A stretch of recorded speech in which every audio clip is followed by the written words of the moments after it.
তো কবরে আমাদেরকে যেতে হবে ঈমান নিয়ে। কি নিয়ে? ঈমান নিয়ে। যদি আপনার ঈমান না থাকে আর সারা বছর যদি নামাজ পড়েন তাহলে আপনি কিন্তু জান্নাতে যেতে পারবেন না। পারবেন? ঈমান, আপনি নামাজ পড়েননি গুনাহগার, রোজা রাখেননি গুনাহগার, হজ করেননি গুনাহগার আপনি। কিন্তু যদি ঈমান না থাকে তাহলে জান্নাতে যাওয়া কোনোদিনই পসিবল নয়, ইম্পসিবল।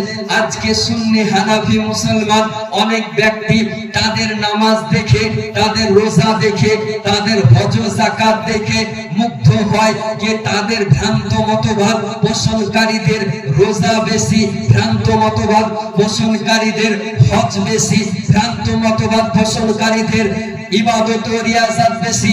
আমি বলবো তাদের নামাজ রোজা হজ দেখে মুগ্ধ হওয়ার কোনো প্রয়োজন নাই। কারণ শয়তান তো 600 কোটি বছর ইবাদত করার পর শেষ পর্যন্ত শয়তান মালউন হয়েছে নাকি গো? শেষ পর্যন্ত শয়তান মারদুদ হয়েছে। তো তাদের রোজা, তাদের হজ, তাদের ইবাদত ও রিয়াজাত দেখে মুগ্ধ হওয়ার প্রয়োজন নাই। আপনি যদি সরিষা পরিমাণ দুনিয়া থেকে ঈমান নিয়ে যান, কসম খোদা একদিন আপনাকে জান্নাতে দেওয়া হবে।